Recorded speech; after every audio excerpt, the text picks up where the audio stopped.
intelligencesquared.com. Thank you very much. Good morning, everyone. Welcome to the London Book Fair and to the Great Debate. As Susan said, my name is Michael Healy.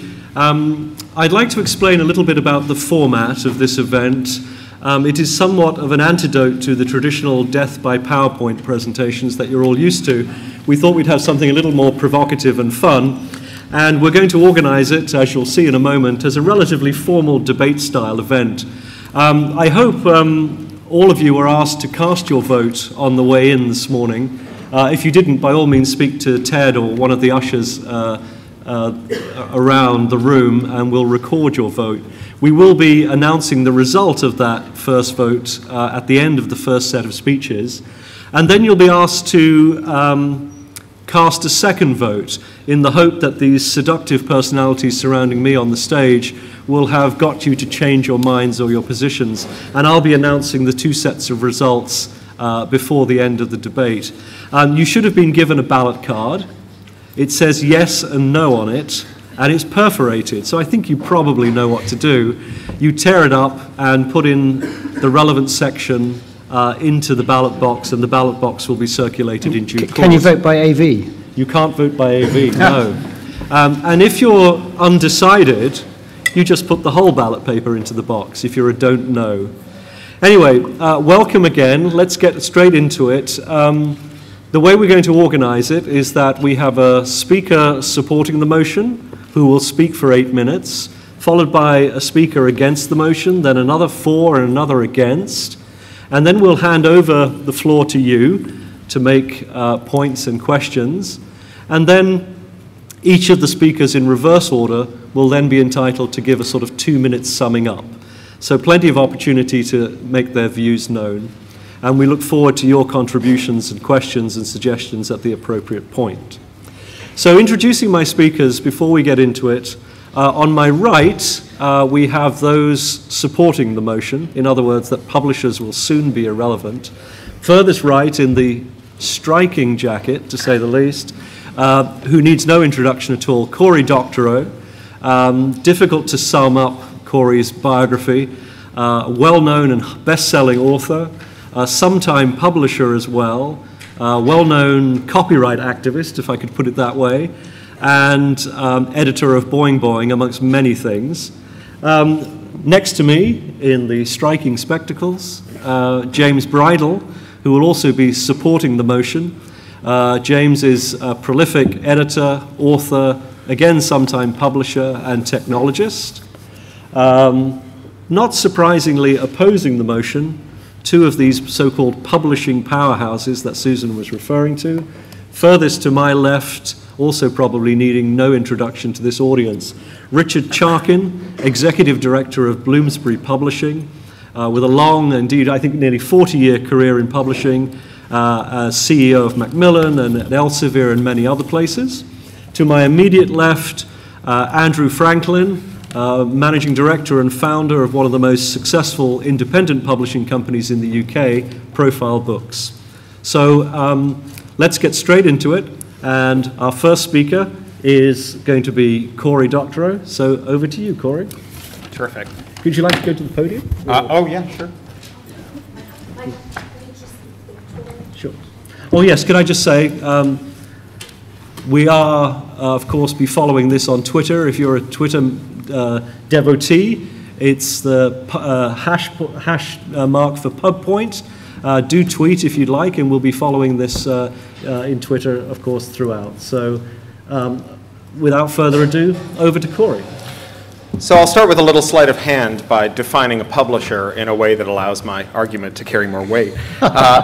My editor at Tor Books, Patrick Nielsen Hayden, has the most sensible definition of a publisher I've ever heard. He says, a publisher is the institution that identifies a work, identifies an audience, and takes such steps as are necessary to connect that work with that audience. So it follows that publishers will never be irrelevant, but monolithic corporate publishers may be. The nice thing about that definition is that it says nothing necessarily about printing, editorial, quality assurance, sales, distribution, or any other individual task. It doesn't even require that you pay a writer. After all, Shakespeare's publishers are still publishers. which is good news because there are lots of publishers that don't have any of that stuff in-house anymore. There are publishers that are so hollowed out that it's common to see books emerge from them that have a freelance editor, that are subbed through freelancers, printed on a contract press, warehoused with a contract distributor, and sold through that contract distributor's reps, with PR supplied through freelance publicists. Now, there's nothing wrong with this, of course, but it does raise an important question. Namely, why do we need publishers to simply pay a bunch of other companies to do things on behalf of an author and to work? So I recently tried omitting the publisher from a project, and I won't go into a lot of detail about how it went, but I used one of the big POD companies, Lulu, and some of its competitors, and I concluded that as intriguing as the model of not paying someone else to do all that organizational work may be, it's not entirely there today. At the moment, the overall organizational task associated with being your own publisher is time-consuming enough that it's hard to manage it well in your spare time, especially if you're a working writer and expected to be on book tours and doing other things that interfere with the job of being a publisher. But I can't see any reason, apart from pure inertia, that publishers should remain monolithic entities that pay advances, conduct business on behalf of the books they've acquired, and then hand out royalties.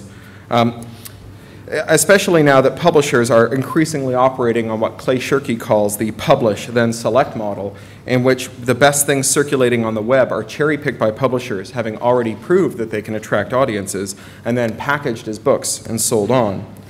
If publishers are in the business of providing organization, capital, and an imprimatur, that is, a stamp of authority that says this work is worthy of your attention, we can imagine any number of interesting competing businesses that would still go on to connect works and audiences.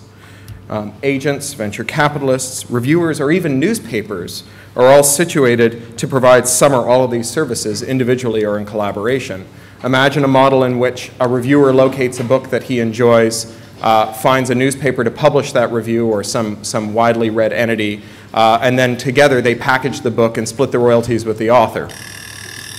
In some ways, we are already living in a post-publisher world, and that's because there is one single entity that has emerged in the field of connecting readers with works that has managed in a mere decade to connect more readers with more works than all the other publishers in the history of the world combined.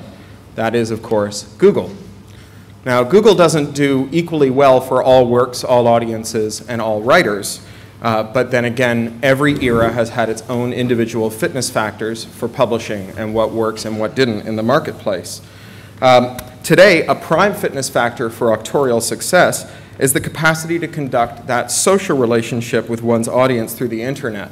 That is, to seem to be carrying on a conversation with all of your readers all at once, not least because it changes the market proposition on offer from the author from merely buy this book because it's good or buy this book because you can't read the text otherwise to don't pirate this book because your friend needs the money. And this, of course, is key whether your publisher is Google, Macmillan, or yourself. But of course, not every good book is written by an author who has good social skills.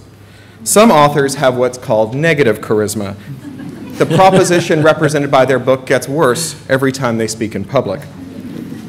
No one has yet figured out what to do with these people, but as far as connecting works with audiences go, it's hard to imagine a more potentially useful and profitable source.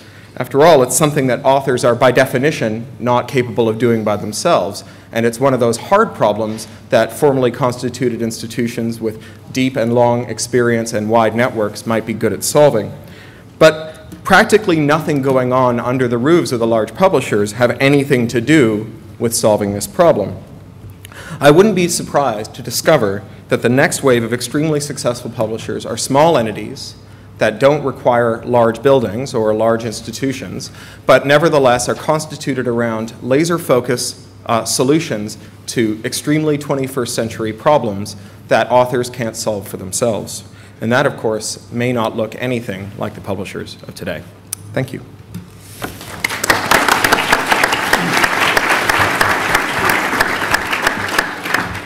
Thank you, Corey. Not only interesting, but also briefer than expected, which is good. Was I on time? You did on time. I think I did. Perfect. 8 minutes. Yeah. Perfect. Our first speaker opposing the motion is Andrew Franklin. Over to you, Andrew. The first thing to say is that nobody owes publishers a living. Publishers, on the whole, are very, very congenial people. They're good companions at lunch. They know how to drink. You'd enjoy their company. But none of that justifies their existence. None of that means that anybody owes them a living. And the only way that they can make a living is by doing a good job. And that is why some publishers earn more money than others. That's the end of it, is it? I've got to stop now. Is that the bell? I did have a few arguments I wanted to put forward. Apart from the fact that publishers are nice guys, that is my most important single argument. You can, of course, publish yourself. People have always been able to do it. But it's the difference between publishing and privishing. There are lots of things that you can do on your own, but most of those things that you're thinking of are more fun if you do them with somebody else, and that includes writing.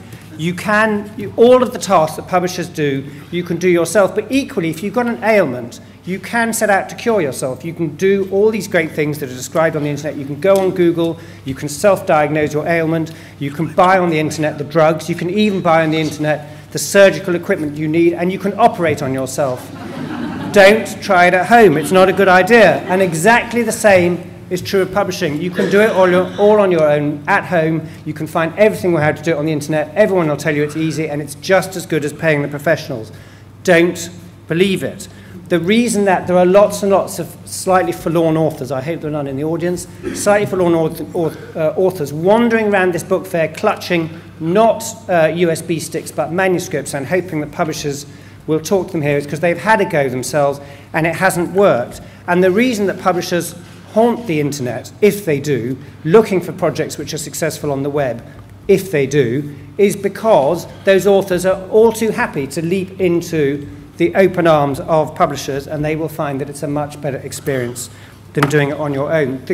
What is new and what has changed in the last decade with the web, with the internet, is that it is for the first time really quite straightforward to publish on your own. It used to be a racket. There used to be specialist vanity publishers, and they would charge a lot for printing your book. Now, the great thing about the digital age is that you can so-called publish on your own. You can do it, and you never even have to print a book because nobody's going to buy it. And the great scam that was put about these vanity publishers was they would persuade you to fill your garage. You would never be able to park your car again. You would fill your garage with printed books. And everyone thinks that they have 2,000 friends.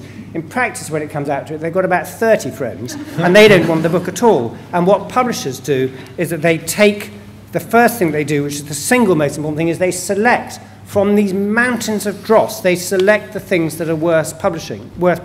This could be thought to be a very elitist undertaking, and that it meant that alternative voices are filtered out, and therefore you only got one particular approach to books. Not the case at all. There are over 1,000 stands downstairs. Each of those is a different publisher. Each of them represents different taste. And the big monolithic publishers have hundreds of, well, not hundreds, but have many, many editors, each of whom have different and distinctive taste. So it is not the case that publishing, as currently constituted in the West, where there is no censorship, censors out voices, and that people will be heard if they self-publish on the internet. Simply not true. If you self-publish on the internet, you might as well not bother. You will be silent. So selection is the first and most important thing. You know that if somebody tells you that they've self-published a book and you're sitting next to them at a dinner party, you will turn the other way and hope that you don't have to turn back that way at all evening. On the other hand, if they tell you that they are an author published by Bloomsbury, or, I hope, even Profile, you will stay facing them and you will talk to them and you will discover that they are probably quite interesting. And if they're not one of those authors with negative charisma, you'll have a better time at that evening. Better still if they're an author and a publisher, then you're in for a really good time. So they make a selection. There's this very fashionable term. We talk about publishers curating lists. I don't know what curating means, but we do all have definite characteristics. I could, at a pinch, describe what I thought a Bloomsbury book would be like, or a Profile book, or a Penguin book, or certainly some of the smaller imprints in Random House. And you guys would know too, and it would be a certain mark of quality, or of accessibility, or of approach to the market, or of an audience that it's set out to reach. And by being part of that club, you as an author benefit enormously, because it enables you as the author to reach your audience, whether that's through digitally or through the physical bookshops. But that's just the beginning, and the publishers haven't even started work when they select the books. And of course, if they select the books wrongly, they go out of business, and that's it. And let's celebrate the market. And it's because publishers provide a service that they remain in business. And despite all these changes, many publishers, by the way, had bumper years last year. So they must be doing something right. And it's not, by the way, Corey, that they're extracting excess value from their authors. It's that they're doing something right. I thought I'd give you that now. So they've only just begun when they select their books. Then they edit them. This is an amazingly valuable thing. You know, when on the unfortunate occasions when you had a self-published book handed over to you, that the caliber of the editing can be extraordinarily varied. It can peter out towards the end of the book. Authors find it very hard to take criticism. If you're paying as an author for a service to somebody else, it's very hard as the freelance editor, if you follow Corey's model, it's very hard as a freelance editor to say that actually the whole of chapter 4 should go and that the manuscript should be cut by 50,000 words. If you're financially responsible for paying the editor, it's very hard for the editor to look you in the face and say this isn't what is needed. And then when the editing is done, the publisher's role is not finished. Then they've got to market and sell and publicize the book. And that is really, for me, the test of a great publisher. There are only two things that publishers do, but boy, if they don't do it well, you know about it as an author and you know about it as a reader. They've got to find the right books, they've got to be great editors, and they've got to sell them. And the rest of it is really irrelevant. But when they do that well, they're successful, and when they don't do it well, they don't do it successfully. And when you're an author and you're well edited, you've joined this rather exclusive club of the authors published by this publisher, and then you're sold well, you realize what it means. And selling is not straightforward. The theory that because you are sitting in a digital cloud and anywhere in the world can download you, access you, even for free, doesn't help you at all. Free is far, far too much to pay for the overwhelming majority of books that are self-published. It's probably too much to pay for many of the books that are published by publishers, but it's far too much for a self-published book. And it is the case that you can't even give them away. And so the most important job, it seems to me, of publishers, when there is so much noise, when there is so much self-publishing going on, is to persuade readers that it is worth parting with money to enjoy the fruits of the author. And when publishers pull that off, authors enjoy the benefits too very significantly. Of course, they get a smaller share of the cake because we are in the middle between the reader and the author. That is our job, to take the author to the reader, and we have to be rewarded for our efforts. So the author now, if they go to Amazon, will get a 70% royalty.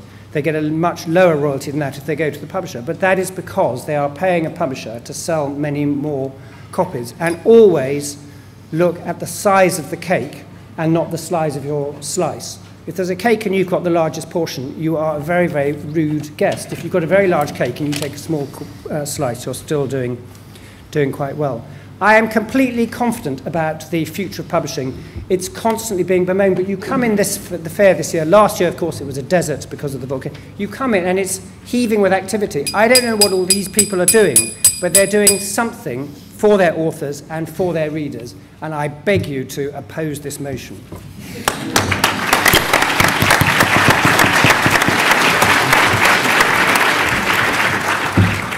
Thank you so much, Andrew. Our second speaker in supporting the proposition, over to James Bridle. Thank you. Considering the question of relevance in publishing is really a question of considering what publishers think that they do and what we do and how we shape what it is that we do. And I am speaking very much as a publisher when I talk about this. Publishers, I think, have really failed to understand or forgotten what it is that we do in the world and the purpose of our business, which is to sell books, but it is also to create things in the world. And it's by focusing on that we get things out. My favorite example of this is in advertising.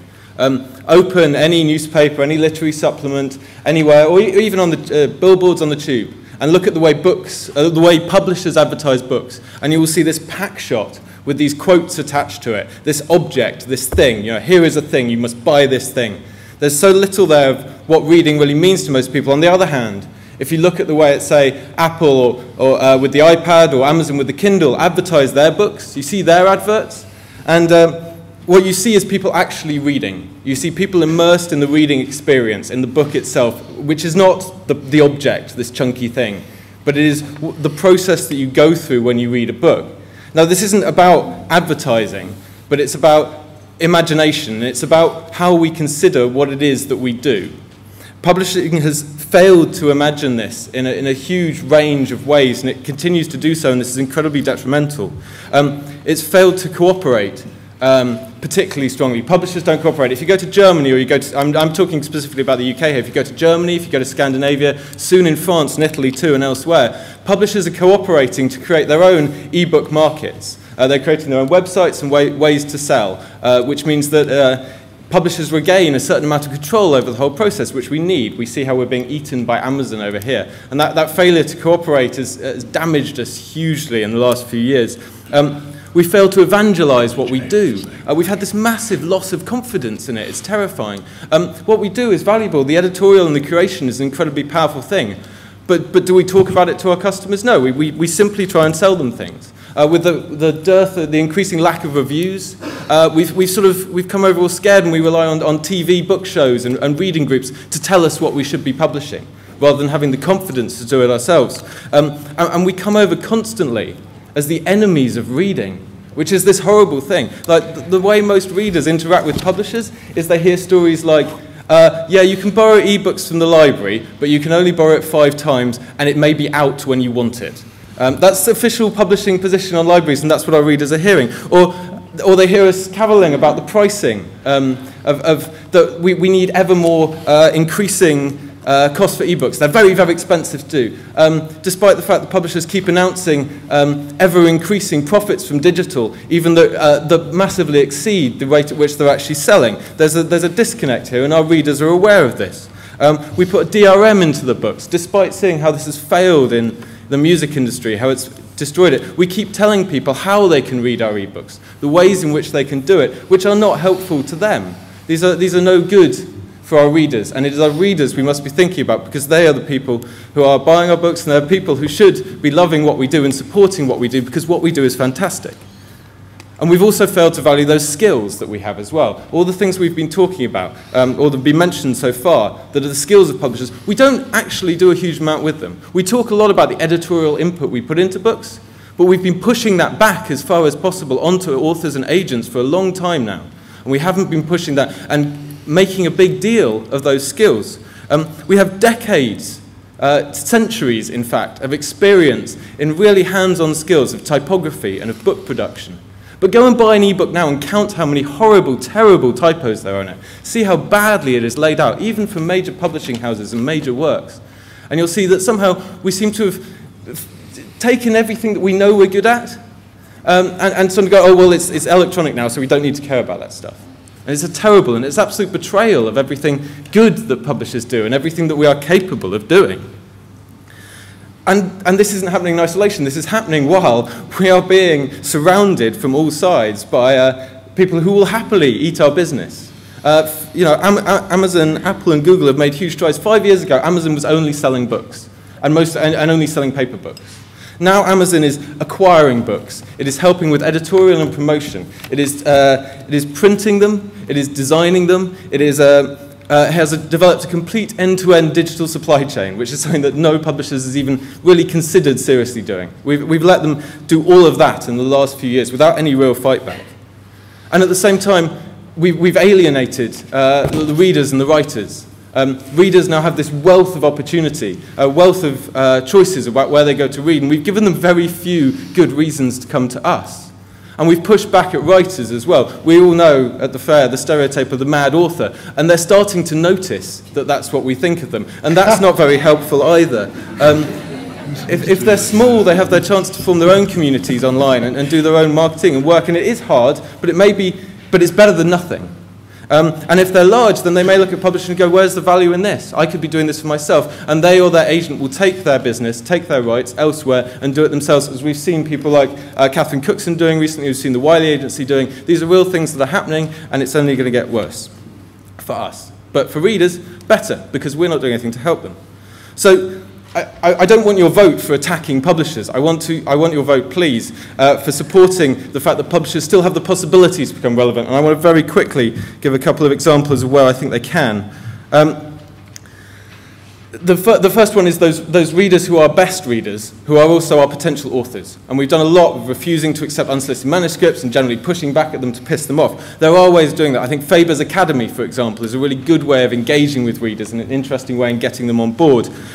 Or something like Red Lemonade, which is the first imprint from Richard Nash's Cursor project, which is a community building exercise where the roles of reader and author are almost interchangeable, where everyone is involved in the creation process and building an interesting community around writing. There's the example of the coming revolution, which is going to be the biggest thing in publishing in the next 5 years, which is around social reading. And this is the fact that for so long, we don't really know what our readers are doing when they're in the book. It's an incredibly powerful thing. And suddenly with ebooks and digital technologies, we have this amazing window into the actual reading process itself. And there's really exciting stuff going on around here. But actually, the leaders in this so far, who are Amazon and Apple, aren't doing so much here. And you can tell this because there's weird little startups doing interesting things. People like Findings in America or ReadMill who are based in Europe.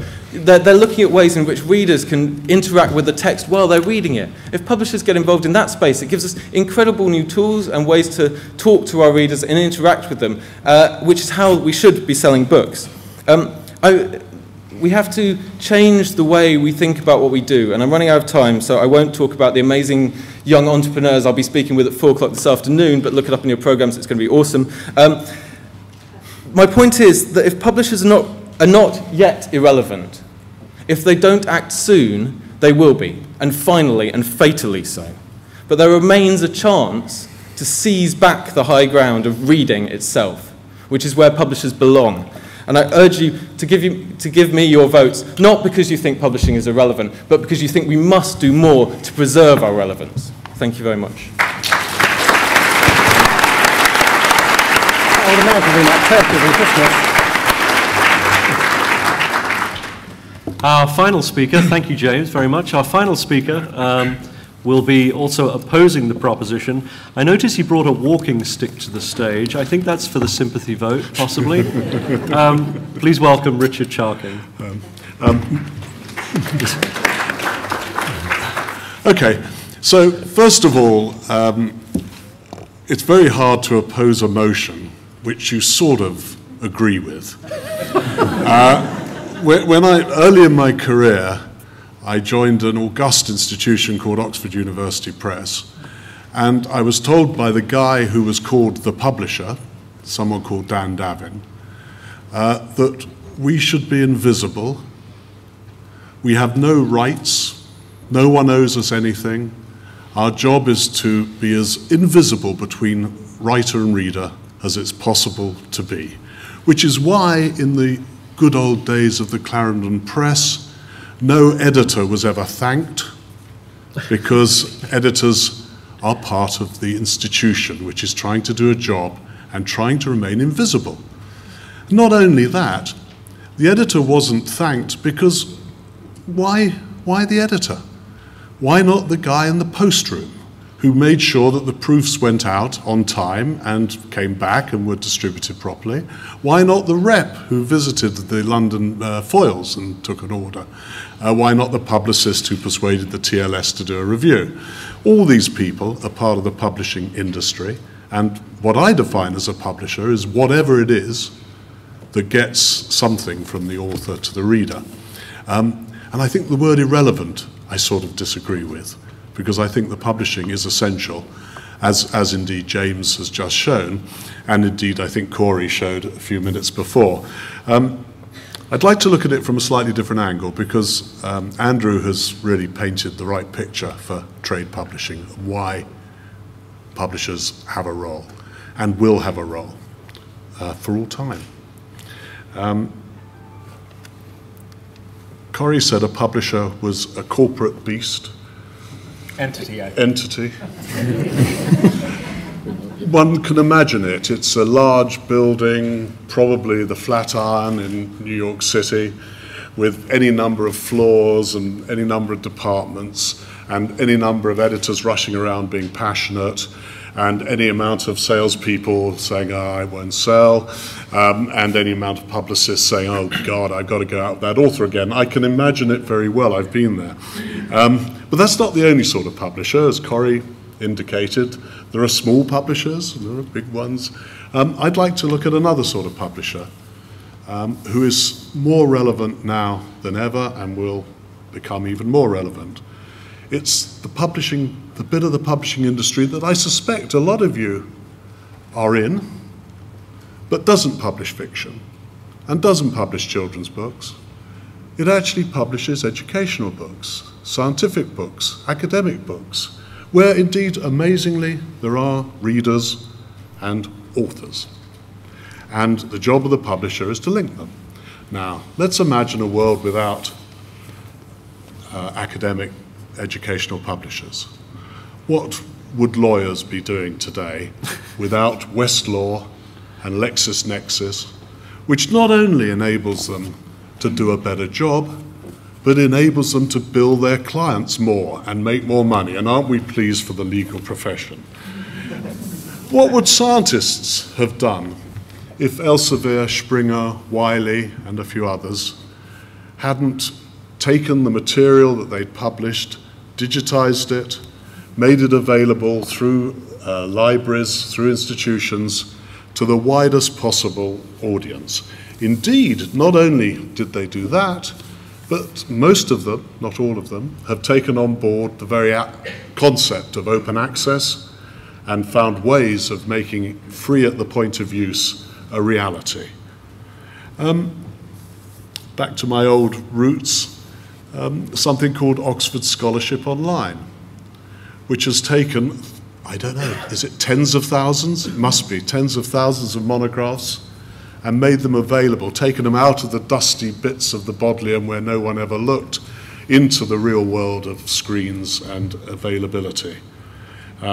Being a bit self-serving, we published this year, or was it last, something called the Berg Fashion Library, which has taken from Victoria and Albert Museum all their pictures of dresses from the 14th century in Afghanistan and put it out into the world. And then you could argue corporate publishers, Pearson, the owners of Penguin, the Financial Times, a big publisher. But Pearson Education has probably been more innovative and entrepreneurial, which is a word that James used. I think entrepreneurism applies in publishing as much as it applies in big publishing as much as it applies in small publishing.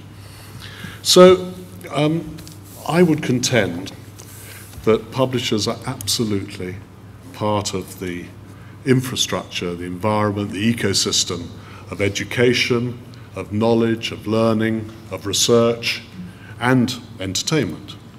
And once you lose that, you lose your way. So I would please ask you to oppose this motion with all your force, or else we will face a world without the London Book Fair, which would be completely unforgivable. So thank you very much.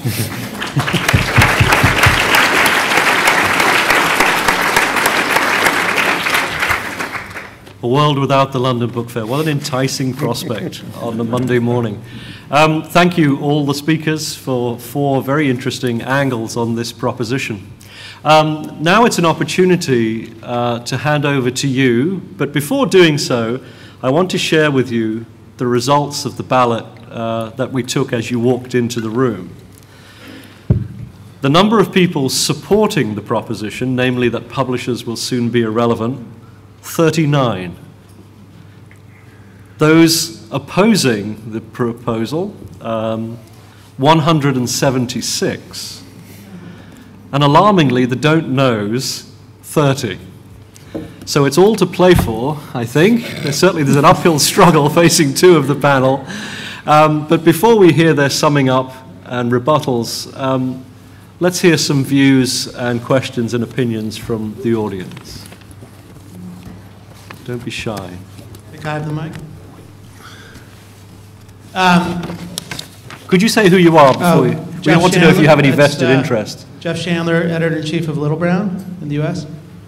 Another type of book, history, biography, investigative journalism that can take years and years. How would that be funded? It seems like another important thing publishers do is offer advances, which you've not mentioned. So I'm curious how publishers are relevant or irrelevant when it comes to that kind of book or those kinds of books. Thanks. Would anyone on the panel like to take that? There are two issues there. I think the issue of advances, but also how do you fund books that require significant investment over a long period of time and are of social significance in a sense? Well, I think today, if you, well, based on my experience pitching nonfiction books, if you turn up at a publisher never having done anything but having a great idea for an investigative work and say, all I need is for you to give me scads of money and I'll go away for 4 years and write one and bring it back to you, the answer will be no. On the other hand, if you've already written several works that you self-finance, that you finance through your academic institution and what have you, you can turn up at your publisher who will say, this looks like a fairly good bet because you've got a track record. The idea that 4 or 5 great houses are the only people in the world capable of recognizing that there might be a return on investing in that seems to be fairly narrow and short-sighted. I think that we can imagine that there might be lots of people who would go, well, that sounds like something worth investing in. We already see agents who are going around to various investors and saying, well, we'll give you a piece of this author's take forever if you'll finance some piece of work that he or she is doing. I don't know why that couldn't go on in the future. Yeah, I'm sure it will go on in the future. And they'll call themselves publishers. That's well, which is right. I mean, you know, the question is a fairly polarized and artificial one, and we've all taken great pains to try and construe it in different ways. But ultimately, I think what we're saying is, will the same firms that presently own the Flatiron Building continue to operate? I mean, I hope so. They seem like nice people, but as you say, the world doesn't owe them a living. So, Martin. I agree. Wait for the microphone, Martin. It's just a... I agree with what Richard said about professional and academic and education, and that's the problem. It's not one industry. It's several industries that have been joined together by a book, a format, a spine. But digital is starting to break that, and they're starting to diverge in different directions. And academic and professional faces its own challenges with a wiki-type world. But in the trade world, the big challenge I have with the trade world is that the world has moved from where we used to listen to music, we used to watch films, and we used to read, to where we want to actually now make music, make video, and write and express ourselves. And where the trade publishers really lag, they just don't understand social behavior and social networking. And I think that is their big problem today, that they've just missed it. You know, Andrew, how are you going to deal with it? It's clearly the case that lots of people want to write, but it's also clearly the case that they don't actually have the ability to write anything of any interest to anybody in the outside world. And if they want to write, that is absolutely, let me finish, that is absolutely terrific, and I am delighted for them. But please, please don't burden other people with having to read it, except their close friends in their limited social media is great, but you're talking about very small numbers. We as publishers are trying to reach huge numbers. If they want to do that, that's great, but please, please never ask me to have to read it. Well, yes, go on, one more. How much of your backlist has been is locked up in a cupboard, and how much is out there on digital today? In other words, how many rights are you sitting on, and authors' works you're sitting on today, backlist-wise? Well, I couldn't give you a percentage, and I don't think it's a very interesting question. I don't think my answer is going to be very interesting, but it's almost all of it is available digitally, so it's out there. But it's about 95%, 90%. But that seems to be not in... I'd like to see this. Okay, I'm lying. Everything I've said is a lie. Okay, gentleman in the front. Again, say who you are, please. And my name is Michael Lewis. I think that potentially the music industry is just a little bit ahead of the publishing world in terms of opening up, and we've seen a lot of young labels kind of rising and making a lot more money, and therefore kind of increasing the output and the range of output, so that you know, people's, I think, tastes are becoming increasingly esoteric with the internet, because niches are allowed to kind of flourish. I think that the internet allows people to find these communities, right, and kind of create movements behind them. I think the traditional publishing world doesn't necessarily allow that same flexibility. You know, we talk a lot about how much content there is, right, but the good content rises. We don't look at, you know, the bad clips on YouTube. We look at the good ones that our friends send to us, right? I think this is how, you know, these communities kind of operate and are changing. I think also I'd like to just point out, you know, the very obvious age divide between the kind of, you know, it's a changing of times, right? And I think it's just kind of interesting. Thank you. A lady with dark hair in the middle there.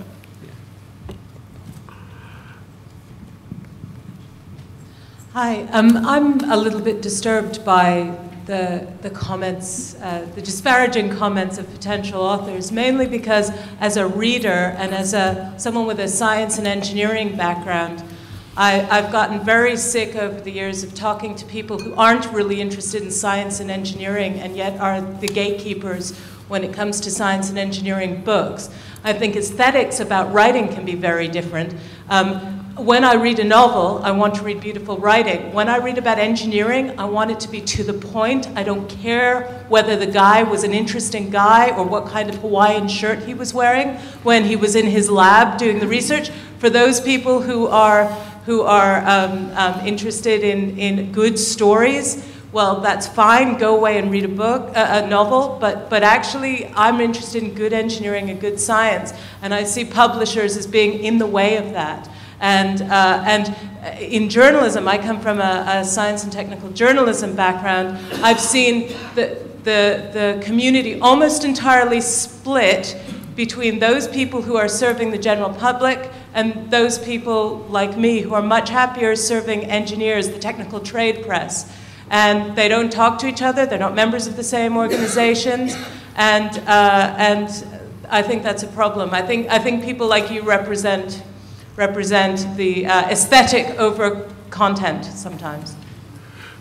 Well, there's no answer to that except that actually, I mean.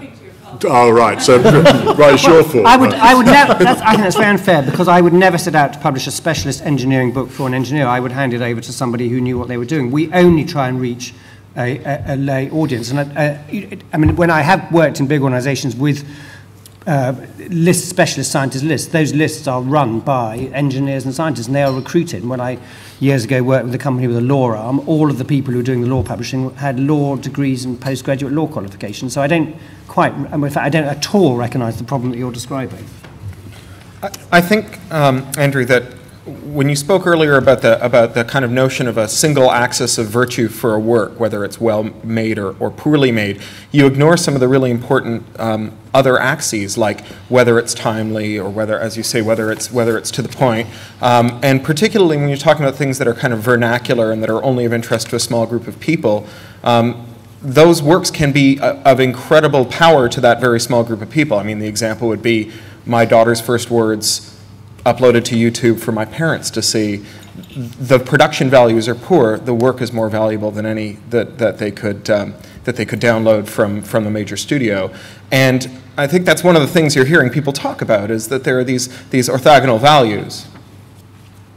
Of course, I completely accept that. That's 100% true, and I think that the case of your daughter is exactly right, but that's not what we mean by publishing. You want your parents to see it, you want your families to see it, and that's it, and nobody else. This is a private act, not a publishing act, and it becomes a little bit more public if it gets a little bit better. And I think music is a really good example. There are all these bands. My next door neighbour is a drummer, their kid is a drummer, and he thinks he's going to make it big time. I know, absolutely certain, from every Sunday, he is going nowhere. He can perform as much as he wants to, just not next door to us. Gentleman in the front here, please. Hi, my name's Matlock. I'd be really interested to hear Andrew and Richard having spoken very eloquently about what publishers have done in the past.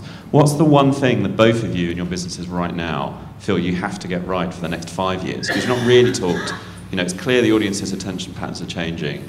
What are you doing right now in your businesses to prepare for that shift? No, you go first.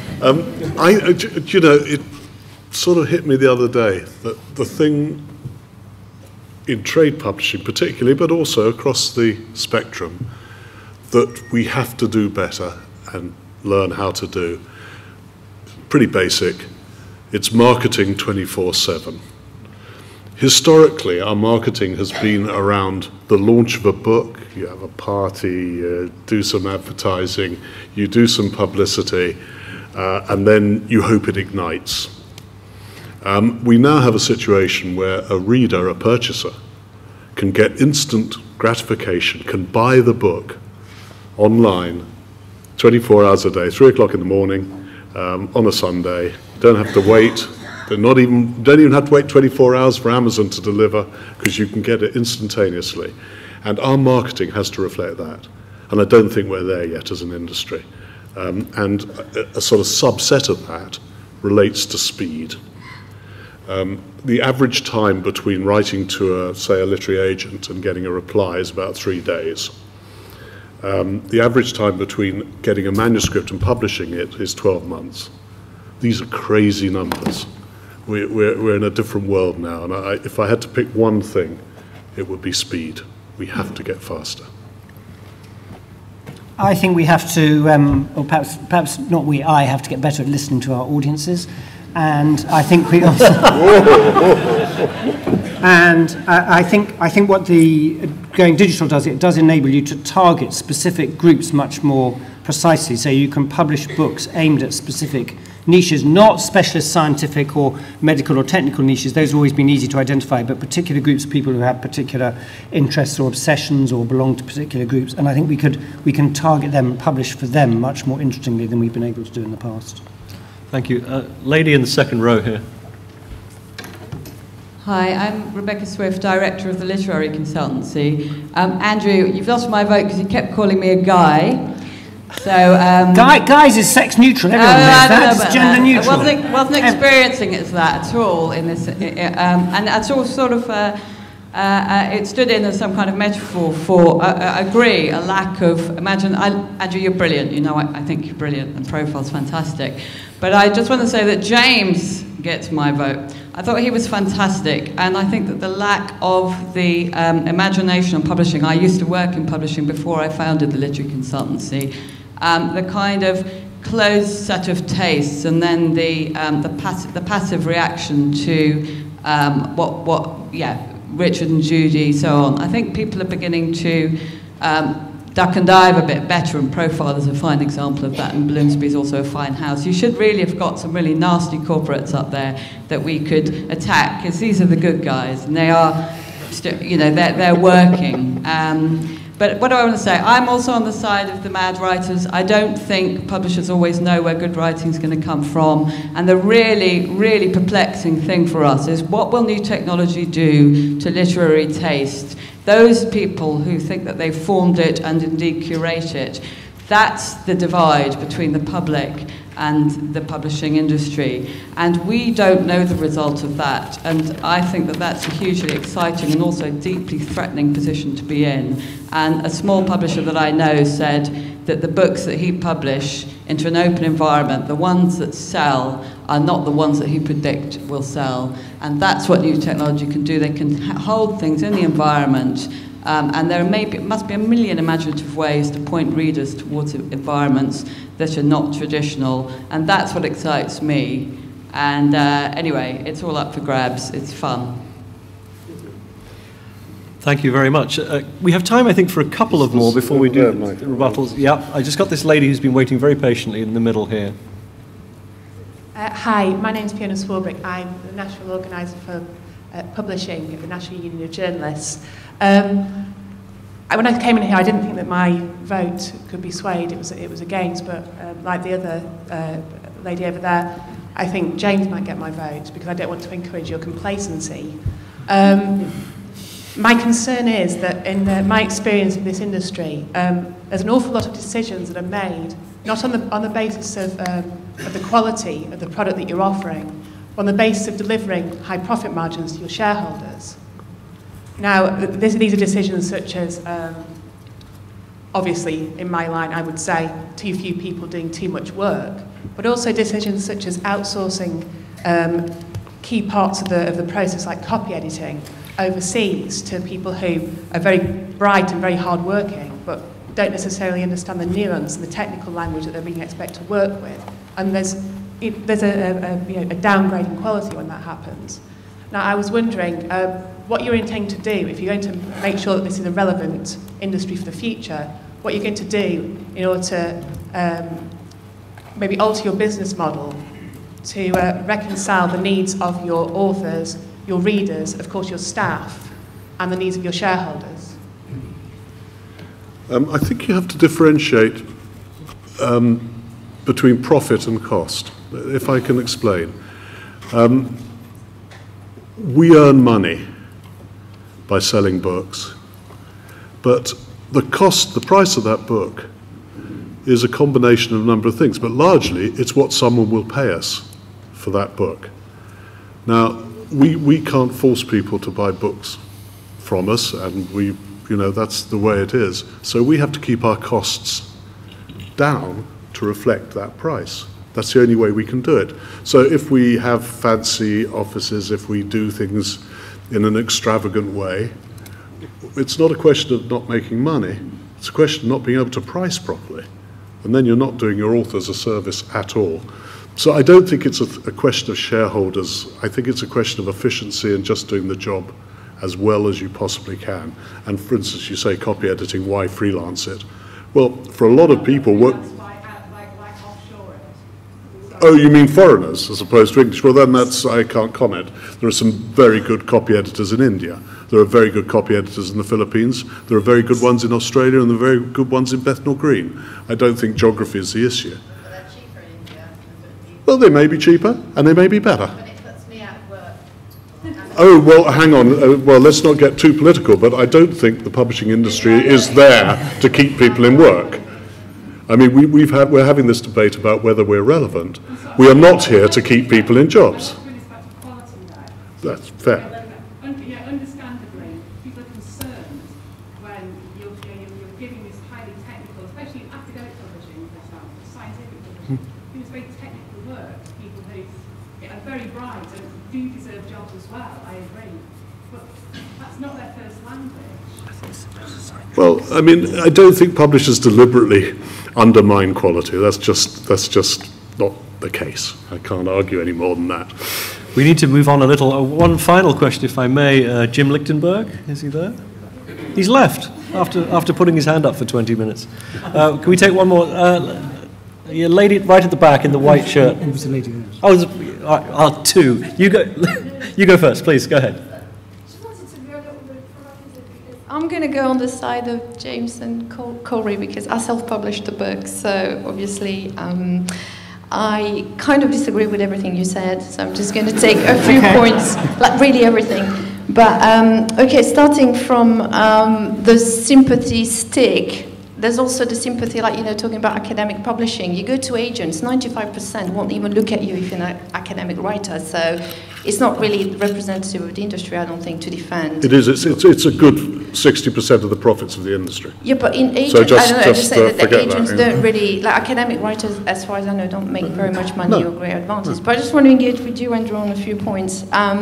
One was at the beginning, you started with an analogy of, if you go to the internet to look for medical care and stuff, it's a bad analogy, I think. It's not really like books.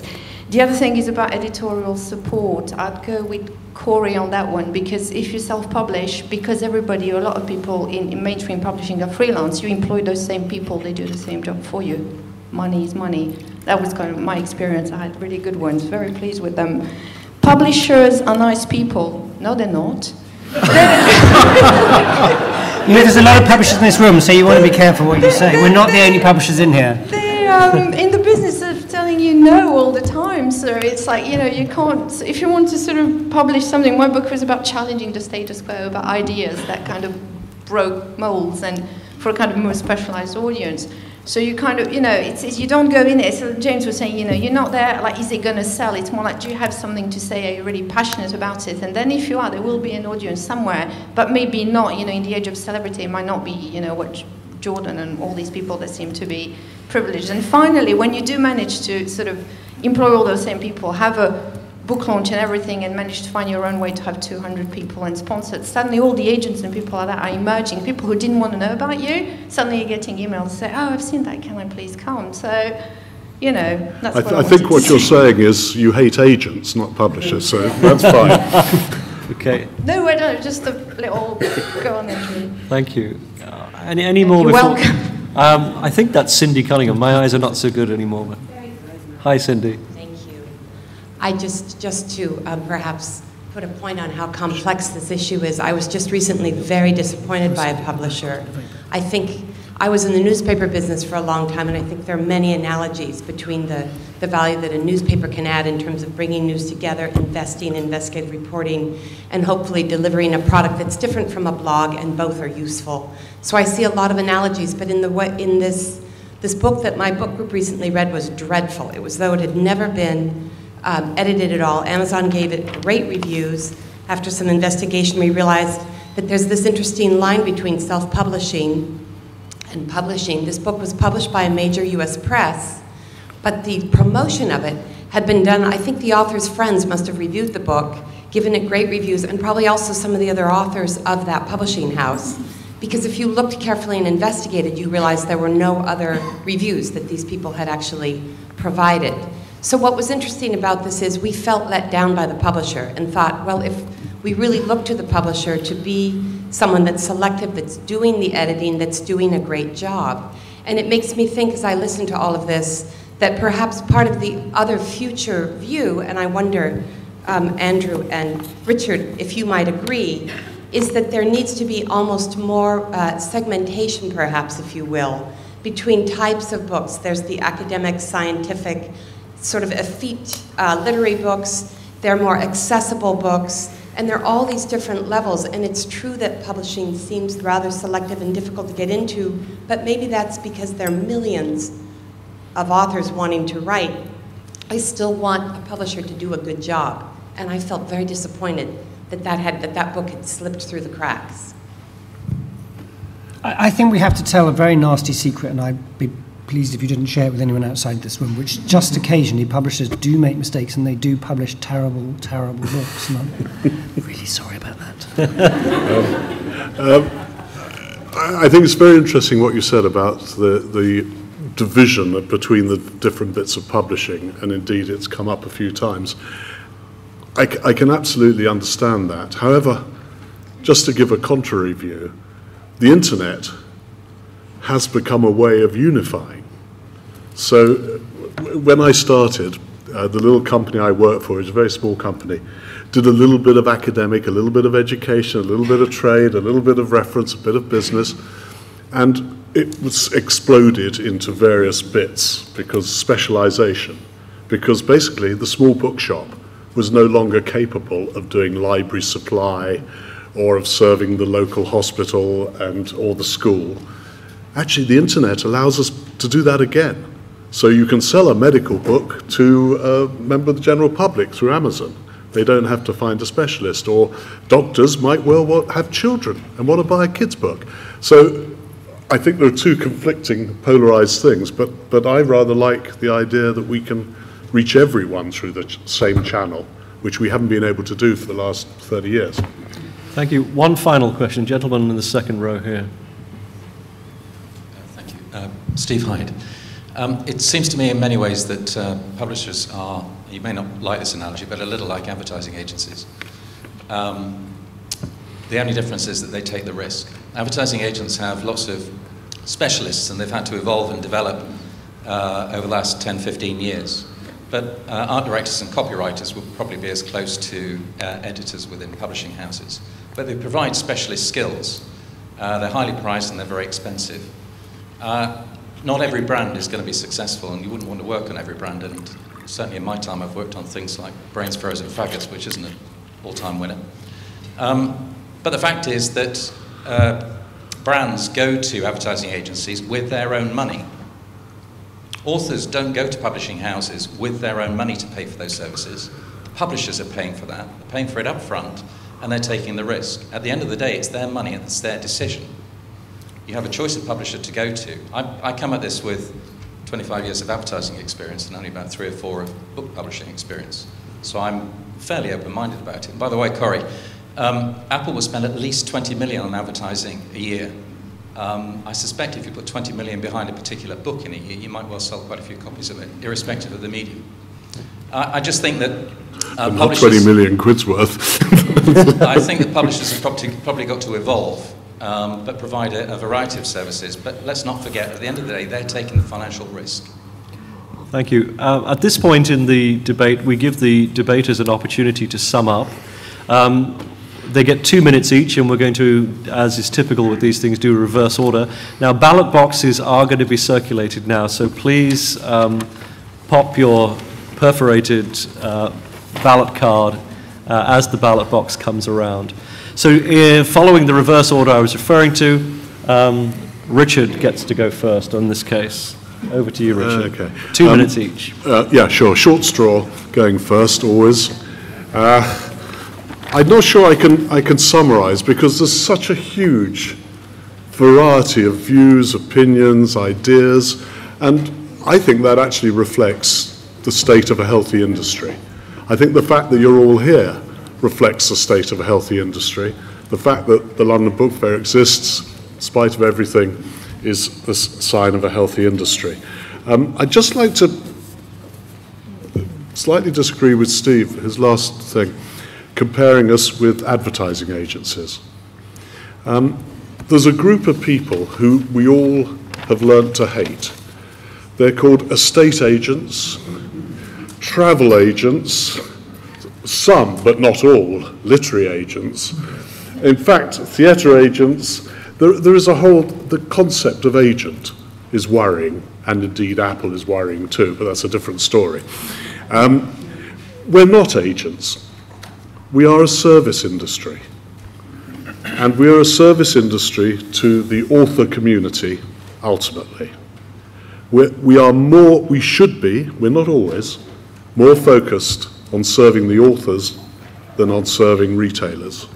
We have to serve retailers in order to serve authors, but I believe that the fundamental bit of publishing is about serving authors, and that means doing good copy editing, not doing rotten copy editing, whether it's freelance or whether it's in India or whether it's here. And it means helping the author and telling the author sometimes that they've written a rotten book or that it should be half the length. It also involves investing in the authors. Sometimes that's an advance, but sometimes it's just with academics who don't earn a lot of money, but it is time and effort. And it means making sure they get publicized and get sold. And indeed, doing something which a number of people have forgotten, but it's pretty important right now. It's called credit control. We actually have to collect the money from people who've bought the book in order to pay the author. And I don't see many literary agencies running up to bail out retailers going out of business. So service to authors is what we're about, and I think my 2 minutes is up.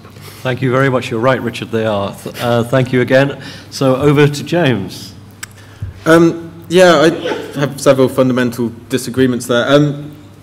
I have to say, as much as I love it, I don't think this is a healthy industry. I think we're a content industry that, like any other content industry based on scarcity, is facing an ever-increasing abundance. Like newspapers, even like ad agencies, in fact. There's a smaller and smaller amount we have to offer, and we need to rethink that quite desperately. We need to rethink the business model. Gentleman asked about author advances and so on, how books are financed. Well, there's a wide range in which they can be financed.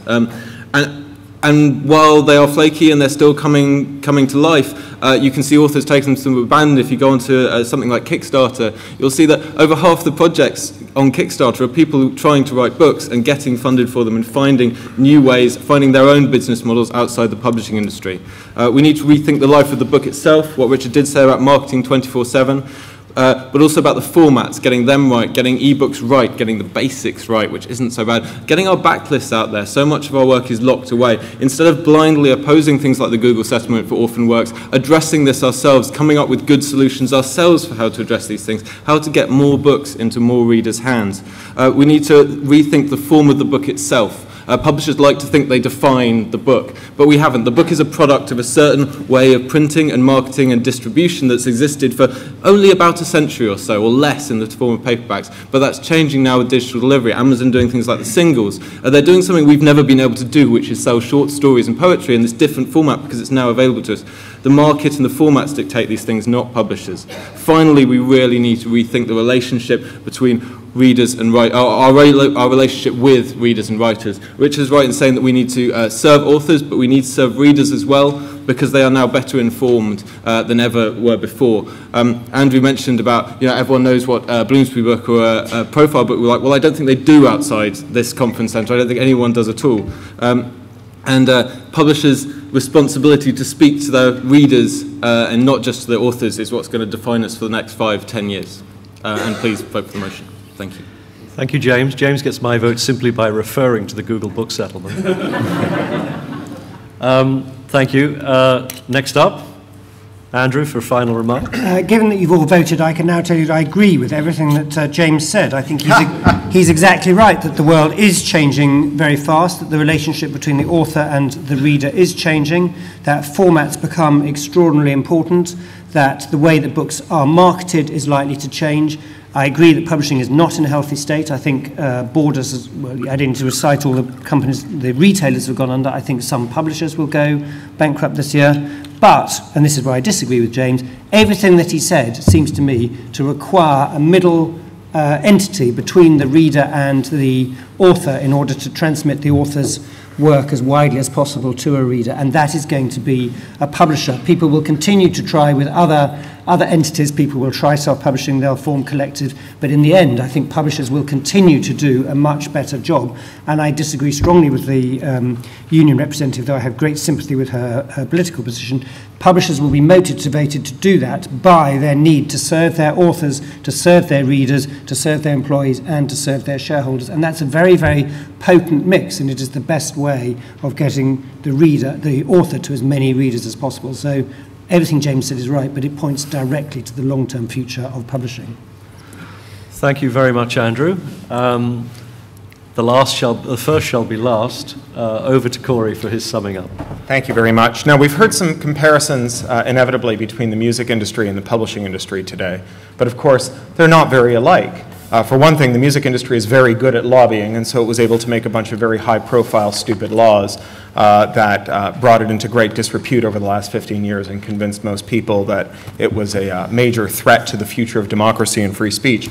Publishing, lacking the legislative nous to do this, has escaped relatively unscathed.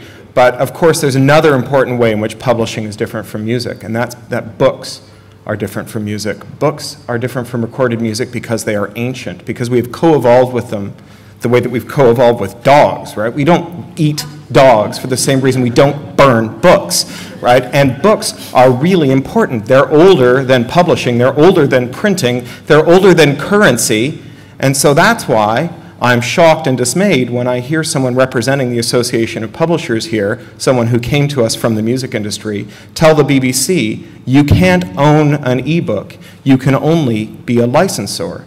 To tell someone that books are no longer things that you can own doesn't make you obsolete. It makes you an enemy of publishing. It makes you an enemy of books and an enemy of authors. There were, in fact, large wars fought on this continent over whether or not you could own a book, or whether books were going to be held as the private special preserve of a small elite. The people who argued for the elite lost. So we heard about Elsevier and Westlaw being held up as examples of publishers who changed with the times. In fact, Westlaw and Elsevier are entities that epitomized the idea that when you are in business to solve a problem, it becomes your business to make sure the problem never goes away. As people were figuring out how to make the law the people's again, so that we could all access the law without having to pay enormous sums to someone who sat as a mere intermediary, it was Westlaw who was lobbying to make the law private. No more nonsensical proposition can I imagine that the law does not belong to the people it governs. As scientists were figuring out how to publish for themselves through open access journals, it was Elsevier and the other publishers who opposed it vehemently and rubbished it as mere self-publishing and who came on later. And there are some publishers who, to their credit, didn't do that. Nature is one of them, and I think we have Mr. Charkin over there to thank for that. But by and large, publishers have not demonstrated their obsolescence to technological change. They have actually and increasingly demonstrated their demerit, the fact that they are a demerit to the future of publishing. And I hope that publishers do change, and I hope that they do become part of the future of publishing. Thank you.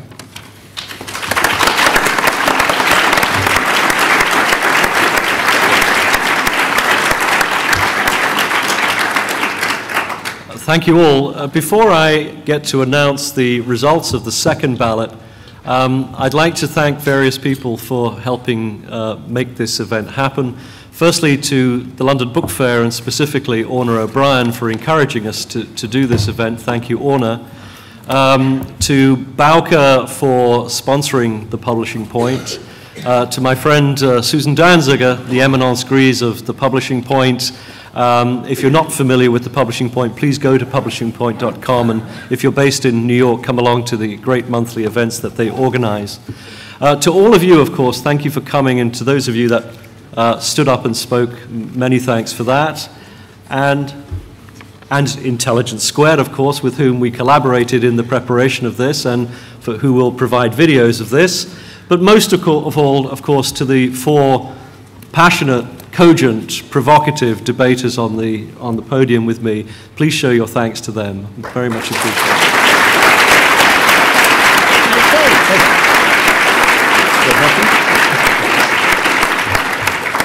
And here are the results. You'll remember that before the debate began, there were 39 supporting the proposition. The proposition being that authors and readers are all that matters, publishers will soon be irrelevant. 39 of you supported that as you came into the room. That number rose to a dizzying 45. Strangely, those of you against the proposition when you came into the room, originally 176, that also rose to 201. And the don't knows, 20 of you came off the fence. It reduced from 30 to 10. So thank you all for your votes, and thank you again for all for coming. Thank you.